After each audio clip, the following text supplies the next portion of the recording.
এক লোক রাতের অন্ধকারে একা জঙ্গলের পথ ধরে বাড়িতে বাড়ি ফিরছিল।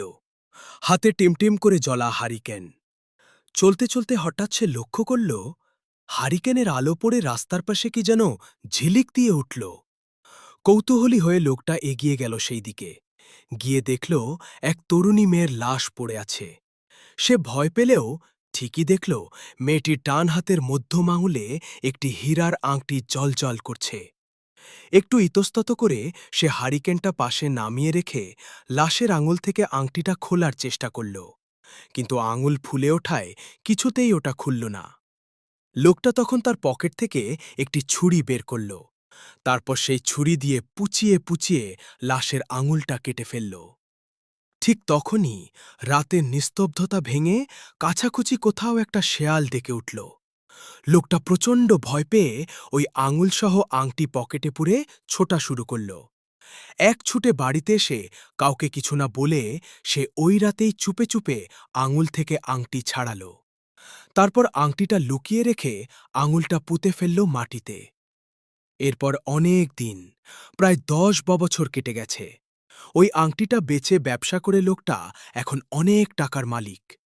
লোকটা সেই মেয়েটির কথা প্রায় ভুলে গেছে। এক অমাবস্যা রাতে সে তখন বাড়িতে একা। চারিদিকে শুনশান নীরবতা। হঠাৎ বাইরে দরজার কড়া নড়ে উঠল। খটখট খটখট। সে একটু বিরক্তি নিয়ে গিয়ে দরজা খুলল। দেখল দরজার সামনে সাদা শাড়ি পরে এক তরুণী দাঁড়িয়ে আছে। মাথায় ঘোমটা দেয়া থাকলেও তাতে তার রূপ ঢাকা পড়ছে না এতটুকু।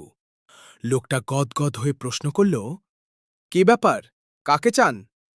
তরুণী কেমন খসখসে গলায় বলল, ভাই, আমি অনেক দূর থেকে এসেছি। যাব আপনাদের পাশের গ্রামে, কিন্তু এত রাতে অন্ধকারে পথ হারিয়ে ফেলেছি। এদিকে প্রচণ্ড ক্ষুধা পেয়েছে। আমাকে যদি আজ রাতে একটু আশ্রয় দিতেন, একটু খাবার দিতেন। লোকটা যেন এমন সুযোগের অপেক্ষাতেই ছিল। বাড়িতে সে একাতায়, আবার এমন মন সুন্দরী মেয়ে। সে বলল, আসুন আসুন, কোন চিন্তা নেই, সব ব্যবস্থা হবে। সে মেয়েটিকে বসতে দিয়ে খাবার নিয়ে এলো। মেয়েটি খাবারের থালা টেনে নিয়ে খাবার মাখাতে লাগল। লোকটা তখন লোভাতুর চোখে মেয়েটির দিকে তাকিয়ে আছে। হঠাৎ সে চমকে উঠল। দেখল মেয়েটি যে হাত দিয়ে খাবার মাখাচ্ছে সে হাতে 4টি আঙুল। মধ্যমা আঙুলটা যেখানে থাকার কথা সেখান থেকে রক্ত ঝরছে। লোকটির আত্মা কেঁপে উঠল। সে ভয় পাওয়া গলায় জানতে চাইল, আহ, আপনার হাতের আঙুলের কি হয়েছে? তখনই মেয়েটা সরাসরি লোকটার দিকে তাকিয়ে একটা বিকট হাসি দিল, যা দেখে লোকটা প্রচণ্ড ভয় পেয়ে গেল এবং ভয়ের একটা অদ্ভুত শিরশিরানি তার মেরুদণ্ড বেয়ে নেমে গেল। মনে হলো মেয়েটাকে সে কোথাও দেখেছে। তখনই মেয়েটা কথা বলে উঠল, আপনিই তো জানেন আমার আঙুলের খবর। লোকটা ভয়ে ভয়ে বলল, মানে?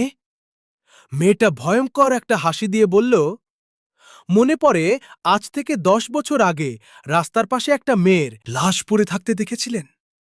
আপনি লাশের মূল্যবান অলংকারগুলো নিয়ে সরে পড়েছেন, সাথে লাশটার মধ্যমা আংটির জন্য আঙুলটাও। মনে পড়ে আপনার? আপনি যদি লোকজনকে লাশটার কথা অন্তত বলতেন, তাহলে অন্তত শিয়াল কুকুর একটা, মুসলিম, অসহায় এবং পরিস্থিতির শিকার মেয়ের লাশ চিড়ে চিড়ে খেত না। আপনিই তো আংটির লোভে লাশটার একটা আঙুল পর্যন্ত কেটে ফেলেছেন। এখন আমায় ওই আঙুলটা দিন। মধ্যমার আঙুল না থাকলে কত যে অসুবিধা সেটা বলে বোঝানো যাবে না। তখনই লোকটার 10 বছর আগে দেখা লাশের চেহারাটার কথা মনে পড়ে গেল। এই মেয়েটার লাশ থেকেই তো সে ওই আংটিটা পেয়েছে। তাহলে এ এখানে এলো কোত্থেকে? আর কিছু ভাবতেই পারল না, তার আগেই জ্ঞান হারাল। সকালে বাড়ির লোকজন ফিরে এসে অনেক ডাকাডাকি করেও দেখল, যখন কেউ দরজা খুলছে না, তখন দরজা ভেঙে বাসায় ঢুকে দেখে লোকটার নিস্তেজ দেহ যেন প্রবল আতঙ্কে হা হয়ে আছে। ডাক্তাররা পরীক্ষা করে বলে অতিরিক্ত মানসিক চাপের ফলে স্ট্রোক করে মারা গেছে। আর লোকটা যেখানে ওই আঙুলটি পুঁতে রেখেছিল সেখানে কেউ যেন মাটি খুঁড়ে রেখে গেছে।